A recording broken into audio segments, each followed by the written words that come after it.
Let's go to the Poconos here on the Money Stop. Your Money Stop Mafia is back. It's Cole Cusumano. I'm the younger bro, Steven Cusumano.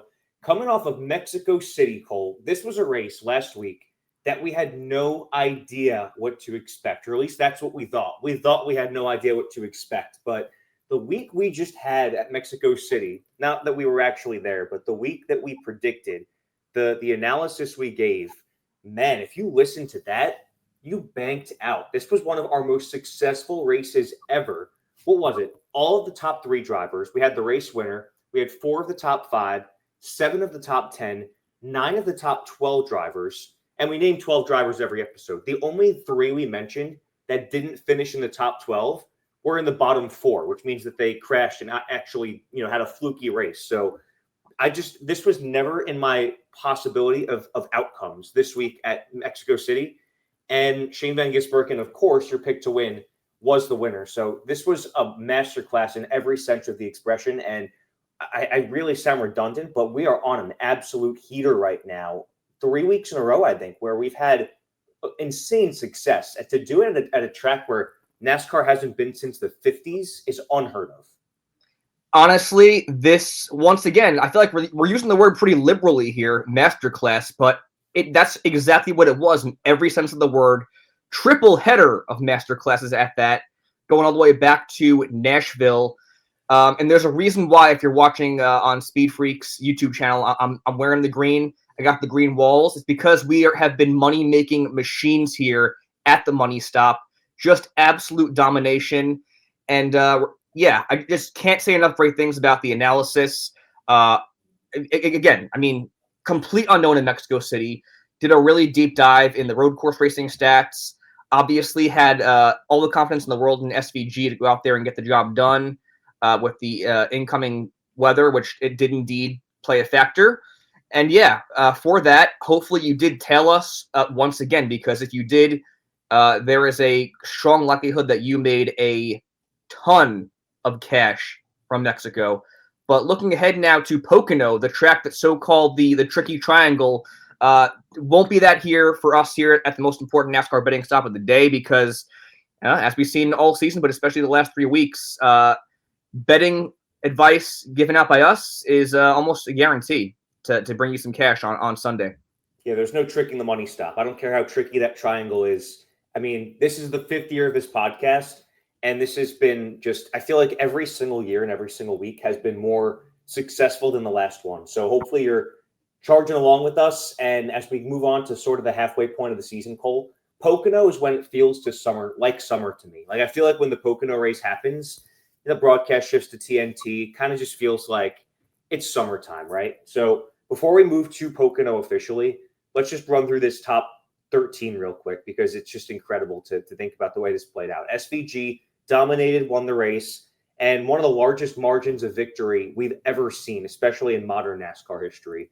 Christopher Bell finished 2nd, Chase Elliott in 3rd, Michael McDowell 5th, one of our big money bets there, Chase Briscoe in 7th, William Byron in 9th, Chris Buescher in 10th, which was another big money bet, and Ty Gibbs ran in the top 5 all race, but finished 11th, and AJ Allmendinger finished 13th. So those are our 9 drivers inside the top 13.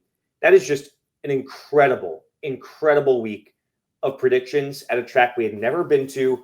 But kudos to you for putting together an outline that included a lot of stats from COTA and from the road courses and from the next-gen road course era.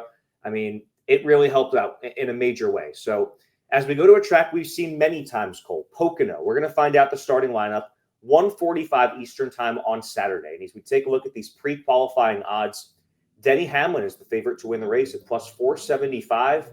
Your favorite driver's least favorite driver, your any fan base's least favorite driver. He's the villain of the sport, and he is the favorite to win the race. Kyle Larson is plus 525. Ryan Blaney is plus 550. And then tied at 4th in odds, William Byron and Tyler Reddick are at plus 800. So without further ado, give me your favorites this week, Cole. All right. For Pocono, I think there's a very defined line for who is going to contend as a winner in this race. Definitely featured in those top 5 shortest in odds to win at Pocono, but it has to lead off here with Denny Hamlin. Like you said, your least favorite driver, whatever you want to call him, he has been the man at Pocono. in NASCAR's history. He is a 7th-time winner here, posting a 20% win rate in 35 starts. And this is going to be me picking Denny Hamlin fresh off paternity leave, so lots of good vibes on the Hamlin family front. Want to also keep in mind, he won his last race he competed in at Michigan, so could we see a back-to-back, albeit in 2 separate weeks? We'll see. I think he has a great shot to do so. His favoritism is also evidenced in the DFS values. He's most expensive at $11,000 for a great reason. Once again, just mentioned there, 7-time Pocono winner. His last coming in 2023. Also finished runner-up in 2024 last year. And if you remember back to the first next-gen race at Pocono, he actually won the damn race, but he got disqualified. So we could be talking about 3 races in the next-gen era where Denny Hamlin has either won or finished second place. In his career, over 850 laps led, obviously most in the series among active drivers, 65% top 10 rate, and an 11.4 average finish, good enough for 3rd best overall, but once again, that's sampling 35 starts, one of the most in the Cup Series. So to put it simply, Denny Hamlin is going to be contender in this race. He should be in line for his 8th win at this track at the Tricky Triangle. And I think if you're not putting money on him for, I would go as far as saying a top 3 prop bet, you're going to be losing out on money this week. But another guy I want to tackle as a favorite for this weekend is a guy who actually was one of our 3 that did not finish inside the top 10 or top 13 last week in Kyle Larson. Kyle Larson actually exited the Mexico race very early. I think it was lap 8. It was a big crash with Kyle Busch, one of our other picks. Pick to win. Exactly, in the rain. But what we have seen from Kyle Larson in 2025 is that when he finishes 20th or worse, he rebounds and finishes really well the following week. We should do an actual stat on that. Like, we should figure out his average finish when coming off of a DNF. I could literally do that right now. I'll wait till you go into your analysis so I don't disrupt the flow. I'm so excited to hear this. But I do have the numbers here that I have written down. But once again, plus 525 for the race win, second shortest odds. 10,500 in daily fantasy is the second most expensive in that aspect. But yeah, finished 36th at Mexico after that early crash. However, in that aforementioned 4 races where he finished 20th or worst, he's finished 8th or better, including 2 podium finishes with a win in that span. So in reference to Pocono, though, he is winless here, but he does have 2 runner-ups, his last coming in 2021. He has the 4th best average finish in the series at 11.6 and a best finish of 5th in the next-gen era, finishing 13th last year. So I do think there's going to be one maybe better option behind Denny Hamlin, who you're going to get to here. He's been the best driver by far and away, in my opinion, in the 2025 season. But just speaking on Kyle Larson and that 5 team's ability to rebound following hardships in this season, he should be a great threat for the win come Sunday at Pocono. Yeah, I have no argument to that. I'm excited to hear you crunch these numbers together because I have a feeling the average finish is going to be like in the top 5. So, and you know, Denny Hamlin, you said what needed to be said. He's a guy that I think of when we go to Pocono, and he's had a knack for this track forever, it feels like. I am going to talk about that aforementioned best bet in the sport. Oh, do you have the number? I got the number. 3.5. 3.5 is his average finish. After finishing 20th or worse the week prior. So say that one more time. I think people need to perk up. If you were tuned out and you weren't listening to what we were saying the last 2 minutes, and you're going to listen to one sentence the whole podcast, this is the sentence. In races where Kyle Larson has finished 20th or worse, which has only occurred 4 times prior this season, prior to Mexico, I should say, his average finish is 3.5. That's a cold bomb. That is a cold bomb right there, if I've ever heard one. That is insane. That's like not surprising based on like what we've seen this year, but that's still just insane to actually hear. So put the house on Kyle Larson this week. That's an incredible stat. And I don't know how, like, if that could be a coincidence or if that's just like, I don't know. I don't know how that's possible, but I think next time you talk to Kyle Larson and Cliff Daniels, you need to ask them that because that's the one question I would love to know the answer to. Great point. Yeah. Let's discuss William Byron now. He has been the most consistent driver in the sport, and that includes last week in Mexico. He finished 9th, That was his 10th top 10 of the season. Still has the best average finish in the series this year of 10.4. And his career best finish at Pocono was in 2021 when he finished third. And even despite not having a win here, Willie B has the best average finish here in 11 starts, which is 9.4. He's finished 14th or better in all 3 next-gen starts at Pocono, including 4th last year. And the year before that, 2023, he led the most laps. So you're kind of collecting a lot of information here that leads you to think that the tipping point is going to happen for William Byron at Pocono. So 2021 finished a career best third. 2023, he led the most laps. 2024, he finished 4th. And he's finished inside the top 15 at every next-gen start. And oh, by the way, he has the best average finish in the sport this year. So again, we said this, I think, 2 weeks ago. It doesn't feel right to me that William Byron has only one win this year, and that it was at the Daytona 500, which feels like a fluke because it's Daytona.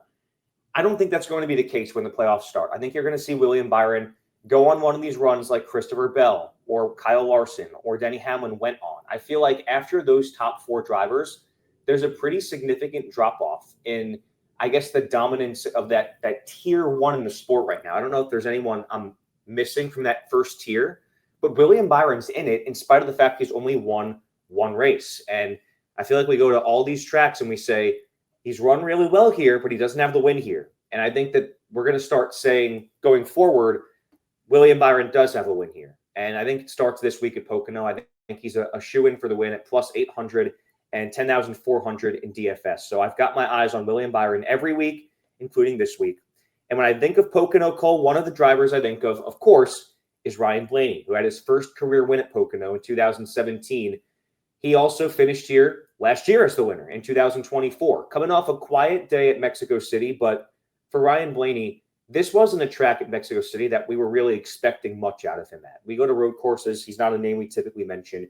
Had the quiet day, and it was his best finish in the last 4 races outside of his win, which should tell you something because I think that we're going to start seeing Ryan Blaney heat back up because remember, going into that win, he had 4 top 5s in a stretch of 5 starts. He was one of the hottest drivers in the sport.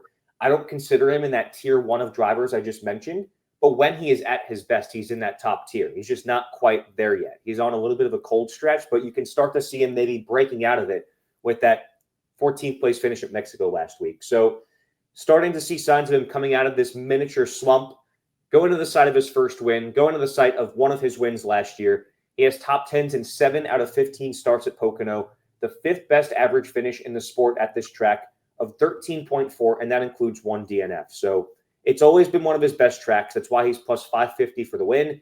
10,700 in daily fantasy feels a little bit steep to me, but I think he's worth the price you would pay. And he only has 2 finishes lower than 30th in the next-gen car at Pocono. So I think Ryan Blaney is the guy that I think of in the first place when we come here. I think that he has flexed his muscles. I would consider him in that tier 2 of drivers in 2025 because we've seen him win races. We've seen him put together a 4 or 5 race stretch that was really good. And I think that, I'm not going to be caught for a fool going to Pocono, one of his best tracks, and looking at the unassuming results of the last 4 weeks. I don't think that I'm taking any stock into that. We go to Pocono anytime, any week, Ryan Blaney is going to be a factor, and so is William Byron. So I love that favorite category of 4 drivers, Cole. Denny Hamlin, Kyle Larson, William Byron, and Ryan Blaney are as safe of bets as you could possibly think of. And I'll go out on a limb right now and say this is a week. I'd be surprised if it's not one of those 4 drivers that wins.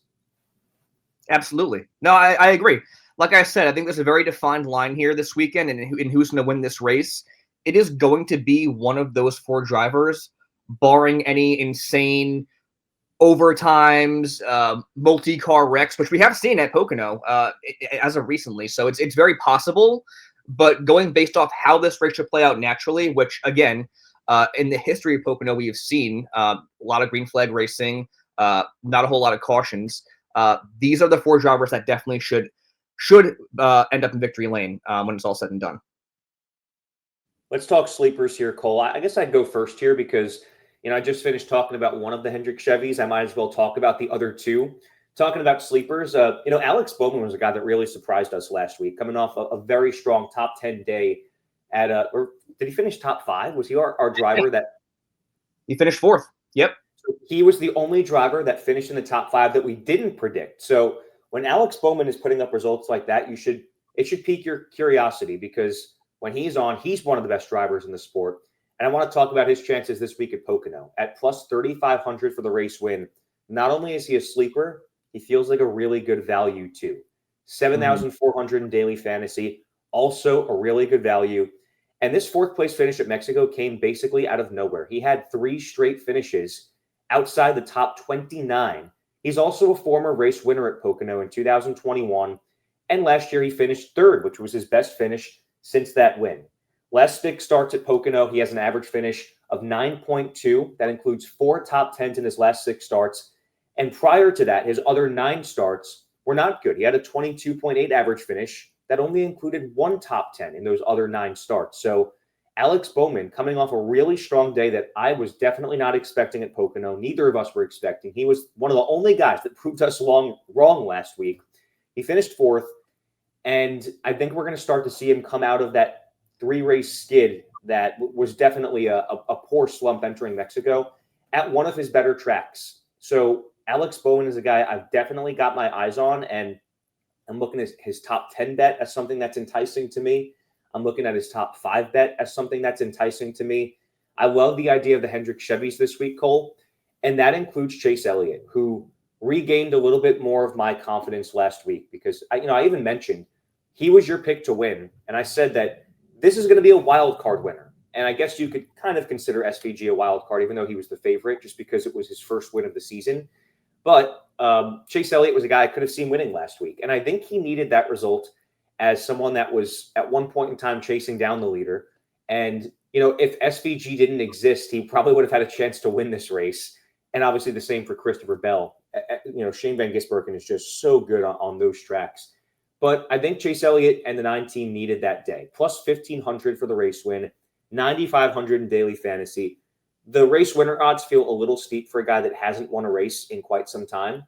Coming off his best finish of the season, though. He was the winner at Pocono in 2022, which was the race where Denny was disqualified. So he's technically finished 2nd in that race by the time the checkered flag waved. But at Pocono in the next gen, he has top 10s in all 3 starts he's made here.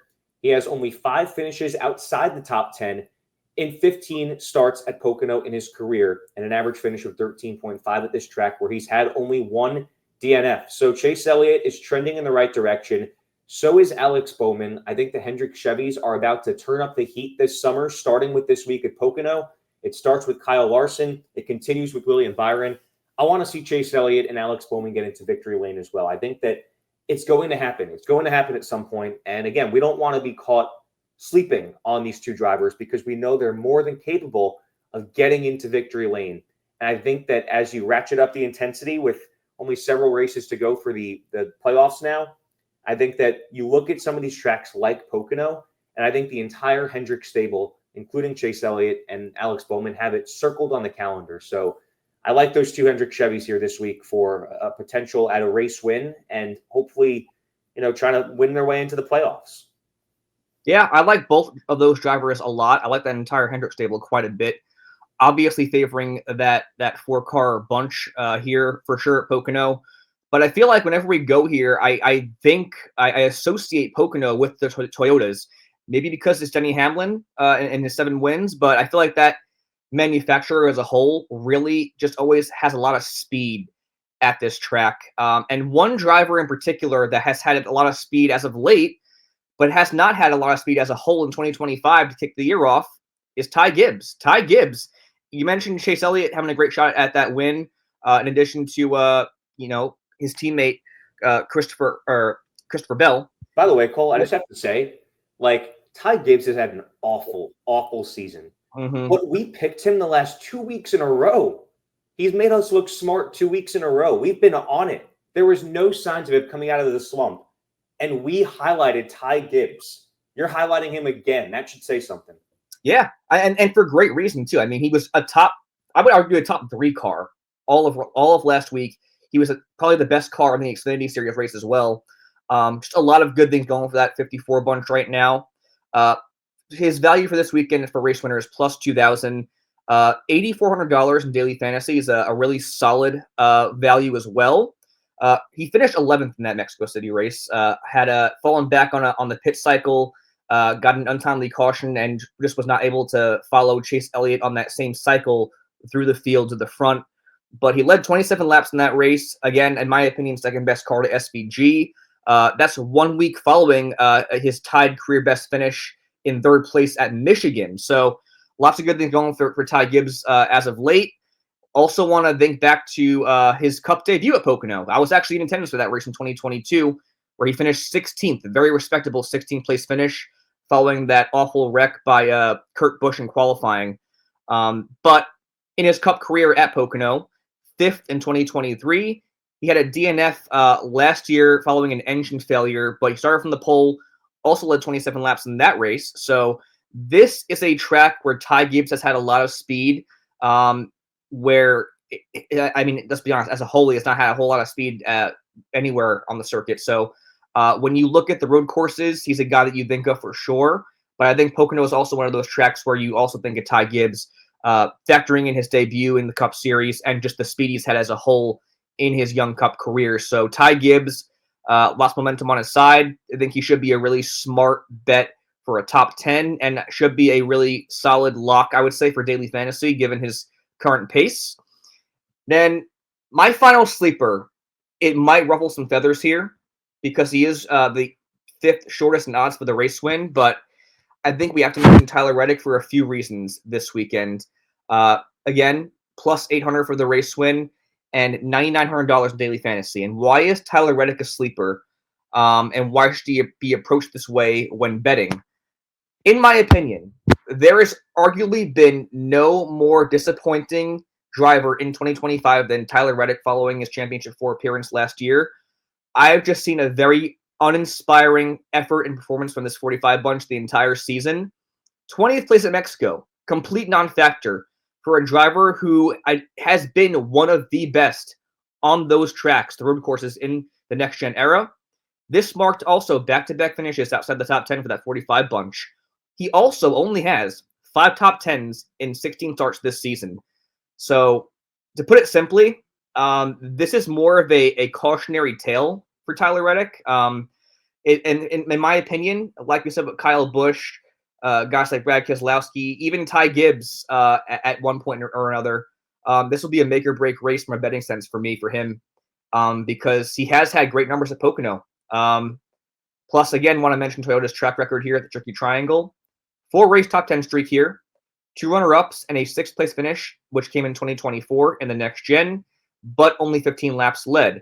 So again, I have just been very disappointed with Tyler Reddick this season. I would imagine that he is disappointed in himself as well.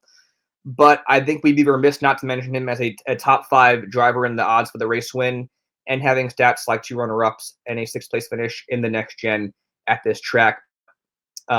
He's a guy that I'm kind of staying away from, to be honest with you. Just threw him in here as, maybe, again, a make or break race for him, playing in Toyota's success at Pocono. But, man, I don't know if you want anything on Tyler Reddick, but just have not felt good about that team at all this season. And that's also just to want to add as well, Bubba Wallace has been great this season. He's having a career best year, in my opinion. He's 8th in the standings, tied with Joey Logano. So it's not been a 23-11 problem. It's been a Tyler Reddick problem.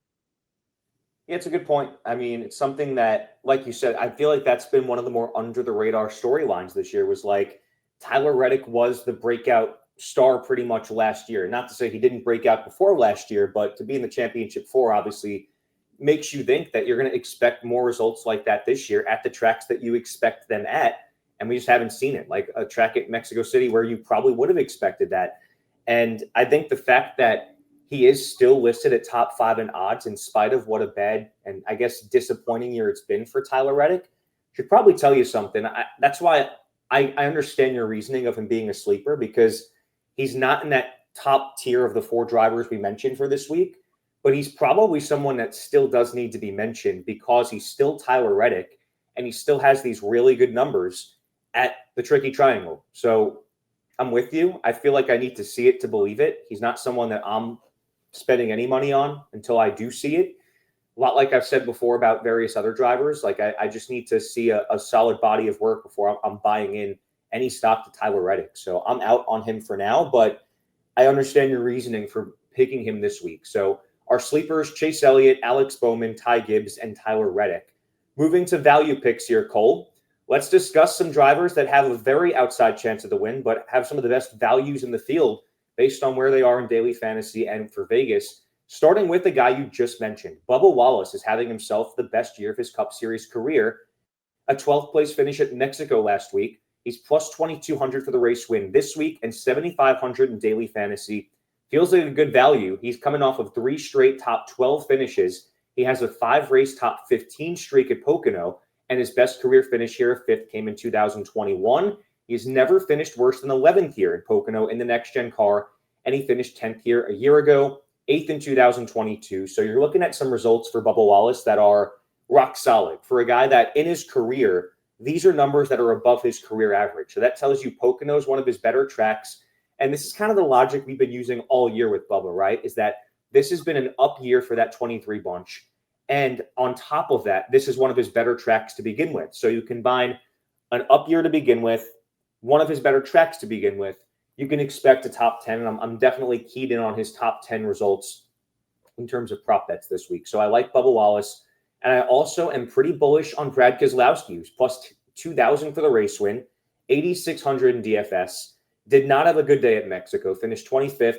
He's only had 2 top 10s this season, but they've come over his last 4 starts. And no surprise here, Cole, we've been in on it. We've been in on those 2 top 10s. The only 2 top 10s he's had this year have been weeks where we have mentioned him as one of our favorite drivers. So keeping in mind, too, Brad K is a former winner at Pocono way back in 2011.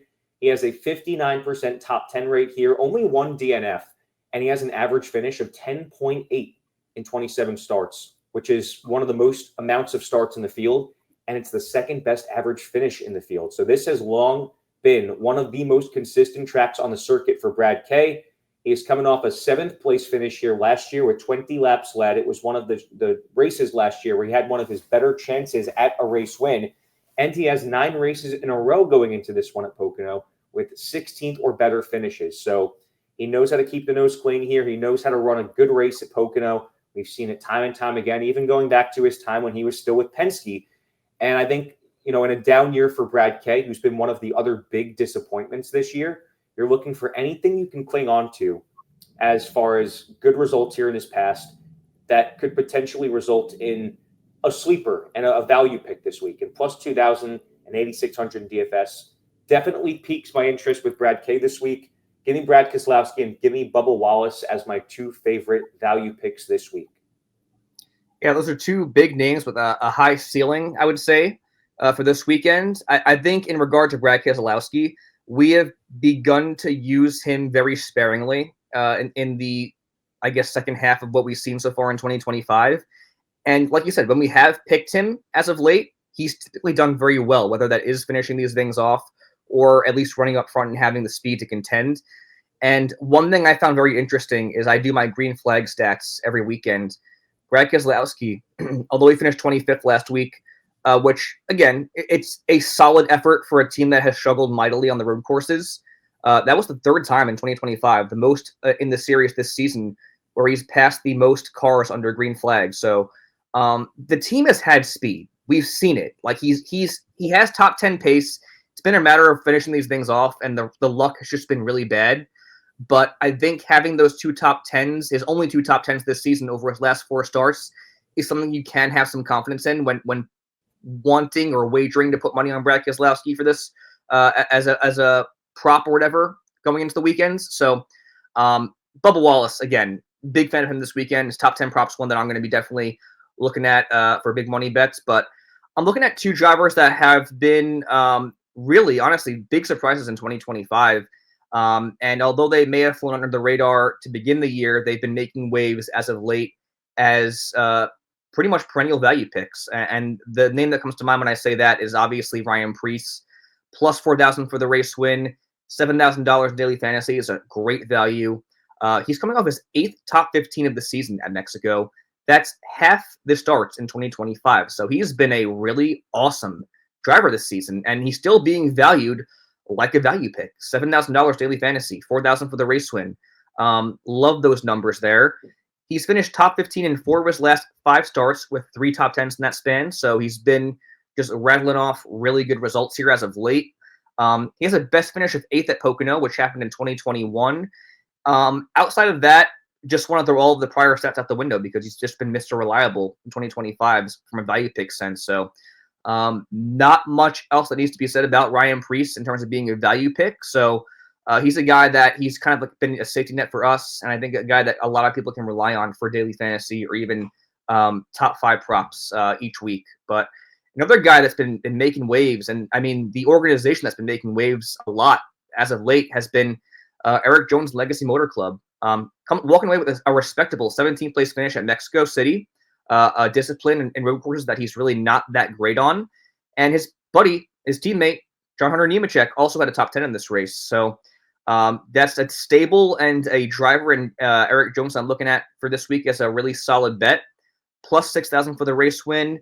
A really great value of $6,400 in daily fantasy is one that almost is going to be a lock for me because you look at his Pocono stats in his career, 61% top 10 rate in 16 starts, a best finish of 2nd.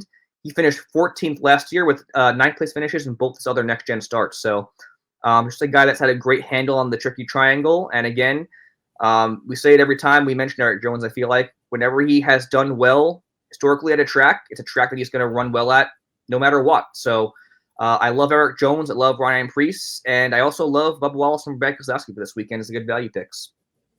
And I think with Eric Jones, the last thing that needs to be said is like the tracks that he's good, he's really good at. That just tends to be the case his entire career. Like he is really good at these tracks. There's such a huge disparity in the results at these tracks that he knows his way around versus the other ones. So that's our dozen drivers there. Denny Hamlin, Kyle Larson, William Byron, Ryan Blaney, Chase Elliott, Alex Bowman, Ty Gibbs, Tyler Reddick, Eric Jones, Ryan Preece, Bubba Wallace, and Brad Keselowski. Let's get that field of 12 drivers down to 6. Cole, we'll pick one per tier. I'll take William Byron from my favorites category. I will take Chase Elliott from the sleepers category, and I will take Bubba Wallace from the value picks. All right. Got to go with Denny Hamlin for my favorite for sure. Going to go with Ty Gibbs as my sleeper. Honestly, the gut is telling me to go with the Toyota sweep here and pick Eric Jones, but I feel like the safest option here is going to be Ryan Preece, so I'll go with Ryan Preece. All right, so that's our 6 drivers after the 12 we mentioned. And as a reminder, I'm going to reiterate this again. Last week, 9 of the 12 drivers we chose finished in the top 13, and 7 were in the top 10, and 4 were in the top 5, including all of the top 3. So just marinate on that as we move forward here, looking at some different types of bets, as that's our kind of general analysis. I want to talk some loose change before we talk about our big money bets, Cole. I think that there's a few things I think of this week with regards to loose change. One of them doesn't concern Cup Series racing, but how cool is it that Dale Jr. is going to be filling in crew chief for Connor Zilich on Saturday in the Xfinity race? Oh, my God, man. I was so pumped up when I seen that. So now you got analyst, Hall of Famer, team owner, and crew chief to add to your resume. That is just outstanding. I'm really excited to see how it goes. I'm sure Marty Lindley will be in his ear the entire time because, I mean, the first thing that came to my mind is, like, how is Dale going to tackle fuel mileage at a track like Pocono and tire degradation? Like, it's going to be a big, change of pace for him, change of scenery, but this thing is going to bring a lot of eyes to the sport for sure, as Dale Jr. always does. And I think I'm so pumped to see how this plays out, man. It's going to be really cool. I'm excited too to see like how he comes out of this with a newfound kind of outlook on certain things, like in the booth, when he's in the booth and he has that firsthand experience of being a crew chief, to hear how he can relate to this experience. I think it's going to be awesome, especially with the talent of Connor Zilich behind the wheel. So that's not really relevant to the betting, just something really cool that we have to acknowledge, Cole. Looking at big money bets this week. First of all, last week, one of our favorite big money bets was Chase Elliott to finish in the top 5. That was successful at plus 140. Going into this week, Cole, there were a few that I kind of sprinkled on throughout the episode, including I mentioned the idea of a William Byron top 5, the idea of a Kyle Larson top 5. I think that's where a lot of the money is to be made this week. Yeah, for sure. I think the main one that I am keyed in on is William Byron top 5 plus 110. It's one thing that we've preached all season. Although he hasn't gotten the wins outside of the 500 in the first race of the season, he's been almost automatic for a top 5. And I think whenever you see his top 5 prop with an above even payout, that's one that you're always going to want to bet on. So love that one for sure as a lock. Some other ones I like quite a bit. Denny Hamlin, I never advocate for top 3 finishes, but he's just a driver that's been so damn good at this track. Again, 7 wins is almost inconceivable. Could be easily talking about 2 wins in the runner-up here in the next gen. So a top 3 for Denny Hamlin at plus 130 seems like a really good one to consider, even though there is a slim margin for error there. I also feel like the Kyle Larson top 5 prop of minus 115. Again, we don't usually advocate for below even payouts, but playing off of what the stat earlier of how he's fared following finishes 20th or worse seems like a really smart one to make. Maybe you could parlay it with a top 10 prop, another money line in a different sport. That seems like a really solid one as well. And then I guess to give one top 10 prop, I like Alex Bowman top 10 plus 110, 9.2 average in his last 6 starts here. Coming off a really surprising top 5 finish following that nasty wreck at Michigan the week prior. I like that one quite a bit as well as a big money bet. Now, how about some better or worse bets here, Cole? Our successful ones last week were Christopher Bell to finish over/better 5.5, Michael McDowell to finish better than 11.5, which he did by like 6 spots, and Joey Logano to finish worse than 13.5. So we got 3 right last week, including an under. Looking ahead to this week, I think there's a lot of drivers we can look at that, of the 12 we mentioned, they're obviously all listed, and we can probably expect them to finish better than where their odds are listed. Yeah, there's a few pretty solid ones in the field this week. I think just, again, playing off Denny Hamlin's success at Pocono, they're giving him a 5th place the value here. If you're giving me Denny Hamlin to finish top 5 as a prop, I'll take that all day. I'll do Denny Hamlin better than 5th. I like William Byron better than 6th. And then I guess I don't like to advocate for more than 3, but seeing as there are no head-to-head matchups available as of the time recording, I'll give 4. I like Ryan Preece better than 14.5. Again, he's been a top 15 car the entire season. To be specific, he's finished top 15.5 to start the season. Had a really great sample size of that the last 4 weeks, finishing top 15 in all 4, top 10 in 2 of those as well. And then, man, I'm kind of weighing here with Chase Elliott's 9.5 prop and Joey Logano's 10.5, only because Logano has been just not it this season. And he also really hasn't been that great at Pocono as of late. Let's be honest here. I'll go with Logano worse than 10.5, so 11th or worse for Joey Logano, just to give a little bit of variation here. And by the way, you can parlay these together. So if you go on the app Grid Rival, assuming you're able to use the app in your given state that you're listening, Grid Rival has F1, IndyCar, NASCAR, everything. And you can parlay these together, even with the better or worse bets and the head-to-head driver parlays.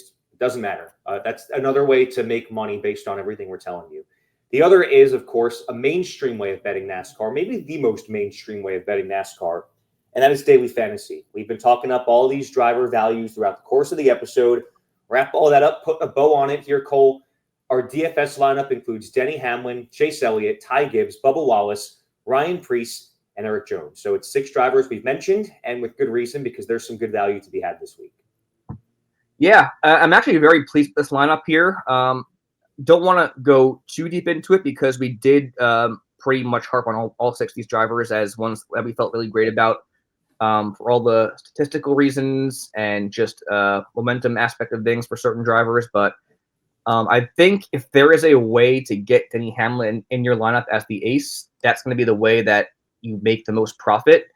And I think with this lineup composed of Eric Jones, Ryan Preece, Bubba Wallace, Ty Gibbs, Chase Elliott, and Denny Hamlin, that's going to present the best way for you to come out ahead and make some sort of profit off daily fantasy. Honestly, I usually like to advocate for the big money bets over this, and I still am going to for this week. But this is a week where, looking at this 6-driver lineup, that I feel pretty confident, honestly, in doing one of these. But Yeah, feel really solid about that. Any way you can get Denny Hamlin there as an ace, it should be a solid turnout come Sunday. Yeah, you usually have to compromise on the back end with drivers you're not as excited about, but I don't mind having Ryan Preece, Eric Jones, or Ty Gibbs at all as the three back markers of this lineup, which feels really solid to me based on everything we've discussed. So that's our DFS lineup, Cole, but let's put our money where our mouth is.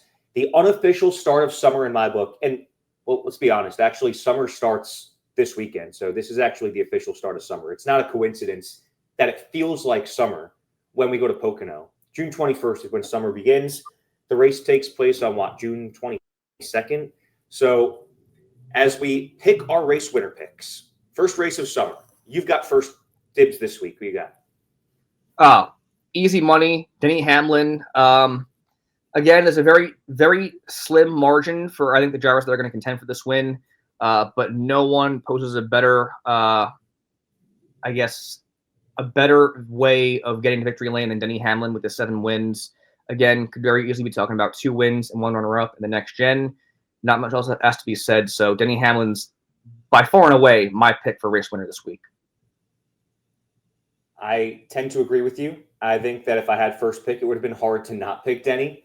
But for me, I'm going to go with William Byron. I mean what I said. I know he's only won 1 race. I know he's had some of the best speed, if not the best speed in the garage all year.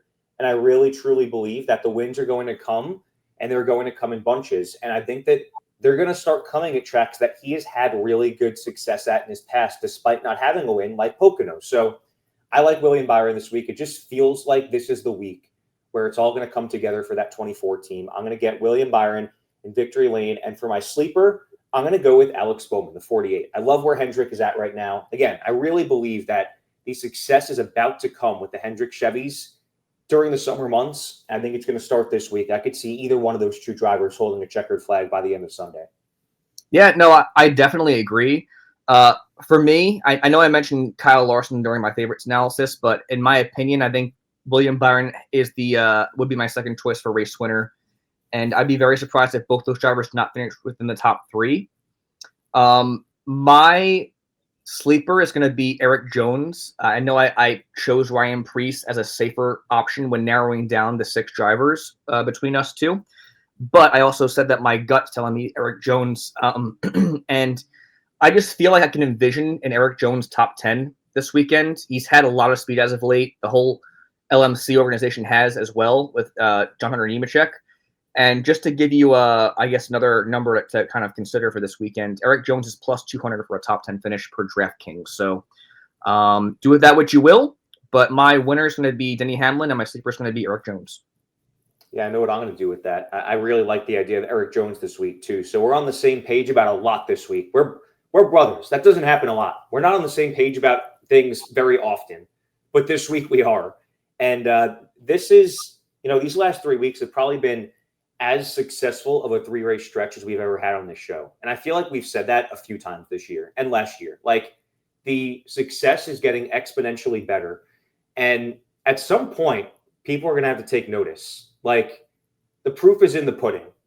Our success this last year has been unbelievable, and especially the last 3 weeks. And Pocono is a track that, again, we've been watching it since, I think Pocono was the very first NASCAR race I ever watched that hooked me. It's the first race I ever watched from start to finish. And anytime we go to this track, it kind of feels a little nostalgic to me. It feels like summer. It feels like things are about to ratchet up. And especially coming off of, like, think about the 3 tracks we just went to that we had such great success at. We've never seen Mexico. We've hardly seen Nashville. Like, to have the betting success we've had the last 3 weeks has been so impressive. And that's at new tracks. We're going to Pocono now, where we're going to continue to capitalize on the success this week, and I'm really excited for it. Yeah, confidence is sky high. I mean, you said it perfectly there. Lots of unknowns the last 3 weeks, and we've walked away with just absolute bangers of shows. Lots of money that was made. And you know what? I think just, again, playing off the historical aspect of things, I also have always been a big fan of Pocono. One of those tracks I've always loved, and especially being there for the first time in 2022, I had an even bigger newfound appreciation for that place. Great camping atmosphere. Great crowd as well. I mean, talk about a city that really embraces NASCAR. And I know it gets a bad rap from a lot of people, but I think that's unjustified. You think of the tracks that made NASCAR, and I think Pocono is very much in that conversation. I mean, you could talk about excitement all you want and cautions and whatever, which Pocono has seen plenty of. But I think it also is a good example of what NASCAR is at its best, and that is green flag racing. It's strategy. It's it's that's what NASCAR is to me. And I think that's something that Pocono has done very well over the years. Even from a fan sense, like I said, the camping atmosphere, the on-track product as a whole. It's just a really, really great track, and I cannot wait for this weekend. Plain and simple, to see how our analysis plays out and to see who ends up in victory lane, who I think is going to be Denny Hamlin. Yeah, and jumping on top of that, it's such a unique track. Like, it's literally a triangle. There, you talk about people who want to, bash on NASCAR for driving in circles. Well, this week they're driving in a triangle. Like, it's so cool to have a track like that at that area of the country. And by the way, me working for the Somerset Patriots, the Yankees AA affiliate, I, put on our racing night, and Pocono Raceway, always really big supporters of that. They give out vouchers to a bunch of the kids that came in. They sent out the pace car last year. They let us raffle off tickets to the race. It's always fun to work with them, and they're great supporters of the team I work for. I'm great supporters of Pocono Raceway, and I've enjoyed watching all the races at that track since the day I became a NASCAR fan. So this is it. We're going to go to Pocono, drop the jack on the most important NASCAR betting stop of the day. It is the Great American Getaway 400, 2:05 Eastern time, the day after summer begins on June 22nd. So that'll do it. Follow us on social media at @the_money_stop, at Cole_Cusumano_, and at Steven_Cusumano. For all us here with Speed Freaks and Freak Nation, he's Cole. I'm Steven. We're the Cusumano brothers, the Money Stop Mafia, signing off. Hopefully you're banking out with us, and we'll see you next week after Pocono.